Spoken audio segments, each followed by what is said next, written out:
The world's largest annual human migration, known as the Spring Festival Travel Rush, is already underway in China. The 40-day-long travel frenzy comes as Chinese people return to their hometowns, usually from the big cities to small towns and villages, for family reunions during the Spring Festival or Lunar Chinese New Year, which this year falls on January the 22nd. Festive and celebratory as it's always been, this winter's travel rush has brought new risks and cause for concern amid surges of COVID-19 cases across the country. To reduce the health risks to the minimum, doctors, nurses and health authorities across the vast area of small towns and villages have been bracing themselves for the worst-case scenario. In the battle against the COVID-19 pandemic in the countryside, I, as an experienced village doctor, can play a part.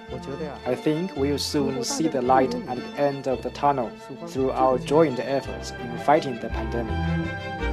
Hehuai, a doctor at a village clinic in central China's Jiangxi province, is just one of those doctors working on the front line of the battle against the pandemic in rural China.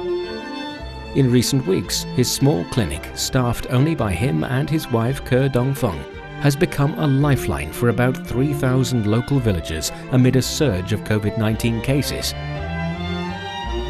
How have these two resource-constrained doctors been coping with this medical emergency moment in their career?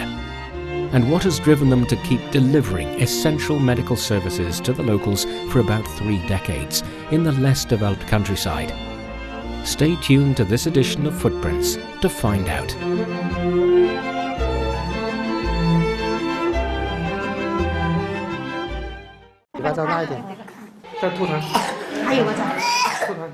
At around 8 o'clock in the evening on a cold winter's day, Dr. Hehuai is attending to a 3-year-old child who has a high fever, acute tonsillitis and coughing. As the child was already administered with a dosage of fever reducer just a short while ago, Cao avoided adding another dosage. Instead, he gave the child an antipyretic paste and acupuncture. Within 2 hours, the child's body temperature has dropped from above 39 degrees Celsius to below 37.5 degrees, thanks to this treatment. There has been a surge of patients suffering from fever. Now it's common for patients to come to our clinic at midnight. I constantly receive calls seeking help for children and the elderly. In late December and early January, his small clinic received about 100 patients per day, about 10 times more than the average in normal times. Dr. Cao says the surge in the number of patients comes as the COVID-19 pandemic spills over into the villages he serves. He says that up to 90% of the local villagers have had COVID symptoms. To meet the increasing medical demands, Dr. Cao and his clinic are on standby for any emergencies around the clock for the 3,000 villages they serve. He and his wife, Dongfeng, a doctor herself, have done their homework and got well prepared before the pandemic hit their villages. My wife had been urging me to stock up on medicines. She said it's almost the Spring Festival, and we might see a surge in COVID cases. I took her advice and ordered some. It later turned out that our stock was still not enough when the pandemic hit. Many in our villages fell ill. About 90% had fever. But in the end, thanks to some of the people I know online, I managed to secure more supplies. In addition to stocking up on medicines, the couple have been using all means available to give effective treatment to their COVID patients. Dr. Ke says traditional Chinese medicine is among their box of tools. The demand for antipyretic drugs have been far greater than the supply, since the patients were too many. Medication for kids were especially at a premium. We managed to come up with some workarounds by using traditional Chinese herbal remedies and acupuncture. For example, if a patient had persistent fever, we would apply acupuncture to them. As to the couple themselves, Dr. Cao says they have not developed any COVID-19 symptoms and test results have been negative, although he suspected they have been infected. In any case, their good health proved to be a blessing for the local villagers. Thanks to their tireless efforts, the infection curve in the local area has generally flattened out. However, the couple are in no celebratory mood. They are in anticipation of a potential second wave during the upcoming week-long Spring Festival holiday at the end of January, as infection risks increase with billions of trips expected to be made nationwide. To get well prepared, they are working with other fellow village doctors to continue ramping up their medical stock. Some other village doctors have come to seek help from me. Trying to get prepared together, we team up to buy medicines from suppliers. You know, it's easier for you to purchase from drug suppliers as a team than as a single individual. Dr. Cao is encouraged as essential medical support from the better-resourced cities and central authorities has been flowing to the countryside. The National Health Commission has rolled out a plan to enhance rural areas' medical services for a COVID-19 upsurge with detailed guidance and requirements. The plan underscores the importance of carrying out health monitoring for the elderly and those with underlying health conditions in villages. It also asks local major hospitals to increase medical supplies for critical patients while setting up more fever clinics in villages and towns. As for Dr. Cao, he says his clinic has received fresh supplies of medicines arranged by local health authorities. And the doctor adds that he and his wife will be giving up the 7-day Spring Festival holiday and stay ready around the clock in order to deal with any medical emergencies related to COVID infection. With all the necessary support and well-preparedness, Dr. Cao is confident that the villages he serves will weather the pandemic during the upcoming Spring Festival. Now the government is making huge investment in terms of improving the medical service in rural areas. In the battle against the COVID-19 pandemic in the countryside, I, as an experienced village doctor, can play a part. I think we will soon see the light at the end of the tunnel through our joint efforts in fighting the pandemic. Cao's confidence does not come from out of the blue. According to Chinese medical experts, most people infected with the virus only have mild symptoms and recover within a week. His confidence also comes from his decades-long medical experience serving the villagers, which enables him to come to the aid of each and every one of them in a timely and effective manner, as he knows them so well, both medically and personally. In fact, Cao Hehuai and his wife Dongfeng have been working at the Shangban village clinic since the early 1990s after their graduation from medical school.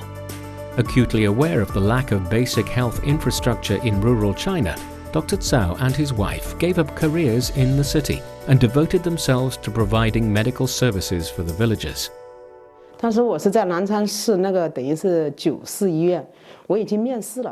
Back then, I had an interview with recruiters of a major hospital in the city of Nanchang, and they offered me a job. But my husband wanted to work in the village, so I followed him and gave up this opportunity. Nanchang is the provincial capital of Jiangxi province and is about 1 hour's drive from the village clinic where the couple have been based. Although working in less developed rural areas, the couple has never regretted their decision. Through their long years of service, they have encountered many medical emergencies and successfully helped save lives. One night, about 20 years ago, an old man in the village was sick. No family members of his were nearby. The old man had no way to ask for help. He just banged on his own door to attract the attention of his neighbor.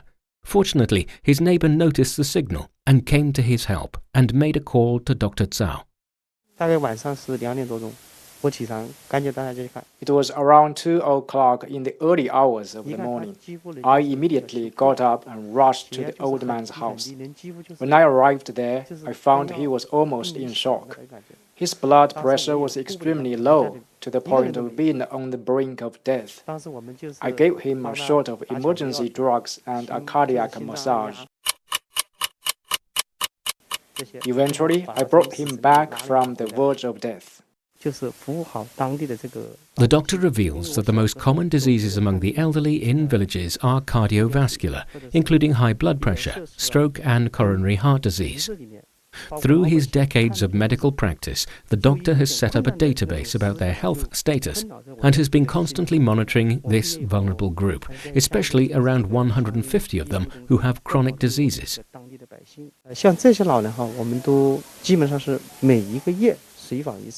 I pay visits to each of these old people at least once a month. Moreover, every quarter, I gather them together to give them a lecture, conveying to them first aid and other medical knowledge about common diseases, such as high blood pressure and diabetes. I told them what they should do and should not do in their daily lives if they have such diseases. I also constantly brief them with knowledge about when and how to take pills. Hehuai adds that he knows clearly about the medical status of each and every family in the villages he serves through his decades-long medical service for them. And this knowledge enables him and his wife to quickly diagnose and prescribe treatment when a patient visits his clinic. Moreover, in order for locals to have full access to medical help, the couple offer their service with low fees and sometimes even forego a consultation fee.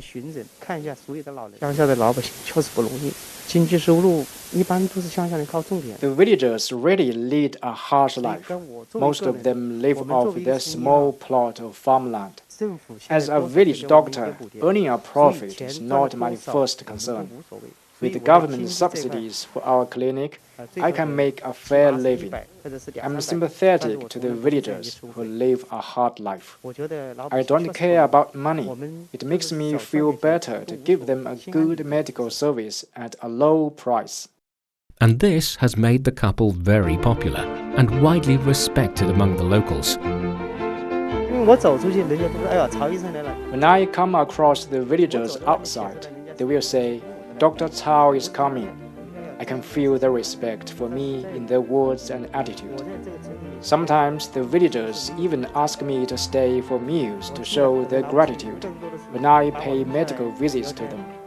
But I was always busy and had to reject their hospitality to continue my job.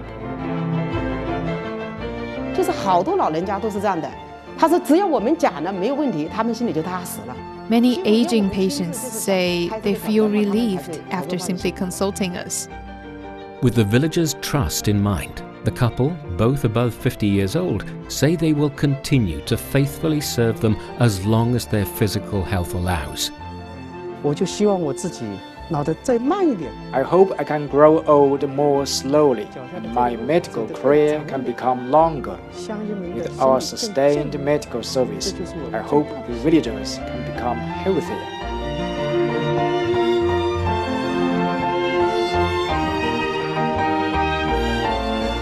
With that, we conclude this edition of Footprints. Thanks for listening. I'm Bob Jones. If you're interested in hearing more about the lives of ordinary people in China, follow us on Apple Podcasts or any of your favorite podcast platforms. Just key in Footprints and you can find more stories anytime, anywhere. We'll see you next time. Bye for now.